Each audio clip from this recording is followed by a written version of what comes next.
One of the most common mistakes gardeners make today is relying solely on calendars, apps, or planting charts without paying attention to local conditions. Following a rigid schedule might work in theory, but in practice, it often leads to seeds rotting in cold soil, seedlings bolting too early, or transplants stunted by unexpected late frosts. I've tested this repeatedly in raised beds, backyard plots, and even hydroponic setups. The problem isn't the seeds or the soil, it's timing. Experienced gardeners knew how to read the land, the weather, and the natural rhythms of plants to plant at exactly the right moment, long before smartphones existed. Understanding these cues gives you a level of precision that no app can match. If you want crops that thrive from the start, you need to learn the language of your garden. Gardeners observed soil warmth and moisture instead of relying on dates. Old gardeners didn't plant on April 15th because of tradition. They planted when the soil reached the temperature appropriate for the crop. Seeds are, living organisms, and their germination depends on real conditions, not calendars. In my raised beds, I test soil with my fingers or a thermometer. Lettuce, for instance, germinates best at 50 to 60 degrees Fahrenheit. If the calendar says April 10th, but the soil is still 45 degrees and wet, seeds fail. By waiting until the soil has warmed to the right range, germination is consistent and strong. Root crops like carrots or beets require slightly warmer soil, closer to 55 to 65 degrees Fahrenheit. This approach works equally well in small backyard plots or in hydroponic germination trays, where water temperature often dictates seed success. Seasonal plant behavior provided natural signals. Experienced gardeners paid attention to the behavior of indicator plants and local flora. When dandelions bloom, it signals a soil temperature suitable for early-season crops like spinach and peas. Forsythia flowering often marks the right time for frost-sensitive crops like tomatoes. In my backyard, I track these signals over several years and, I correlate them with success rates. You can even use perennial herbs or native wildflowers to guide planting.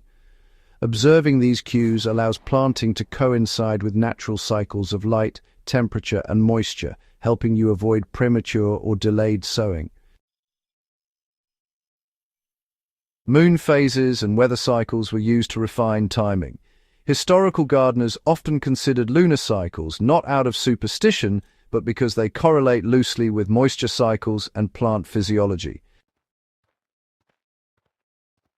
Planting root crops during the waning moon encourages downward root growth, while leaf crops during the waxing moon promotes rapid foliar development. I've tested this alongside modern weather data, and honestly, it produces consistently better results than planting strictly by the calendar. Coupled with soil temperature and rainfall observations, it provides a multi-layered guide to timing that, apps rarely account for. Watching local weather often beats relying on predicted averages. Even today, frost dates are really just estimates. Older gardeners knew that, honestly, watching frost patterns in low-lying areas, shaded slopes, or garden microclimates was far more reliable. In my own raised beds, I observed morning frost in different sections of the garden. Beds on slopes with good drainage, they warm up faster than those shaded corners, so I stagger my plantings accordingly. And hydroponic growers can actually use the same principle. Just track indoor temperature trends in relation to light cycles to decide when to start seedlings or transplant. The principle is the same: use real-time observation rather than fixed dates. Plant maturity guides successive plantings. Leafy greens like spinach, kale, and lettuce were sown based on when the previous crop reached maturity, not a fixed interval. In my raised beds, I plant successive rows every 10 to 14 days, once the soil and seasonal cues indicate readiness. This approach maintains a continuous harvest while avoiding stress from crowding or nutrient depletion. Hydroponic growers achieve the same effect by staggering seedlings based on growth rate and nutrient availability rather than following a calendar.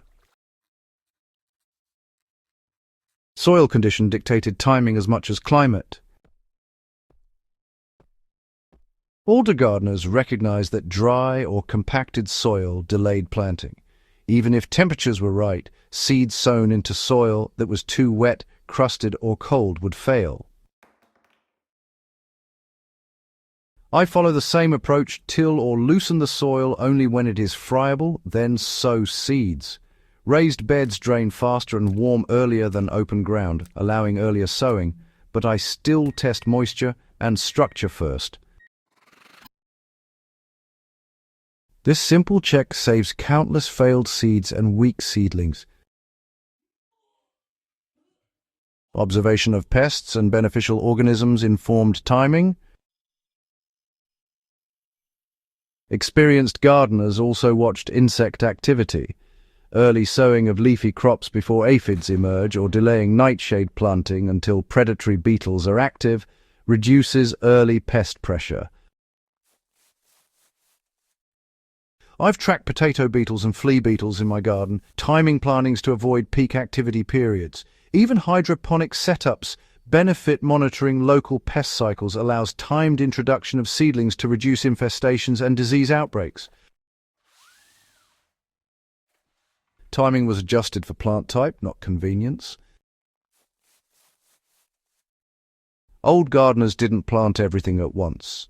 Fast-maturing crops like radishes and lettuces were sown first, while slower crops like cabbage and tomatoes were timed for later planting to match seasonal light and temperature. I maintain this approach in raised beds, alternating early and late crops to prevent gaps in production. Hydroponic systems allow even more flexibility, letting you start seedlings in controlled conditions and transplant when environmental cues match outdoor readiness. Spacing and crop rotation complemented timing. When plants are timed for optimal growth, proper spacing ensures air circulation and nutrient availability, while rotation minimizes pest buildup. In my experience, mistimed plantings in crowded beds produce weak seedlings and stress soil fertility, undermining both rotation and yield. Timing is not isolated, it's integrated with the entire garden plan.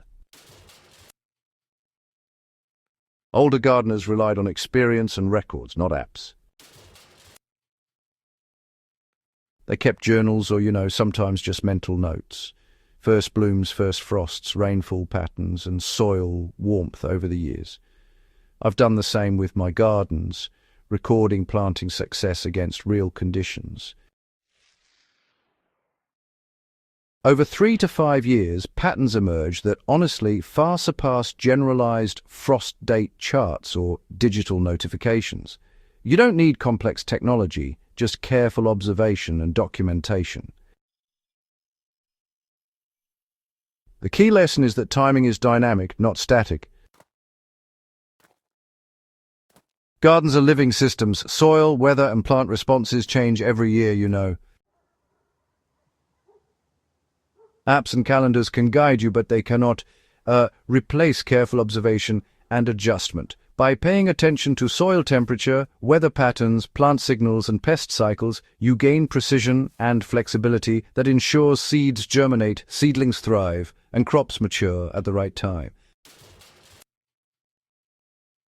If you want healthier, more productive gardens, start observing your environment instead of relying solely on static dates. Note the flowering of wild plants, track soil moisture and temperature, monitor local frost patterns, and time each planting based on these real-world cues. The results are stronger seedlings, consistent harvests, and a garden that works with natural rhythms rather than against them. If this practical, experience-driven advice helps you grow better food, subscribe to Easy Garden Life. Share this video with other gardeners who want to stop guessing with their planting dates and start letting their garden tell them when the time is right. Timing is one of the oldest tools in gardening, and when applied carefully, it changes everything.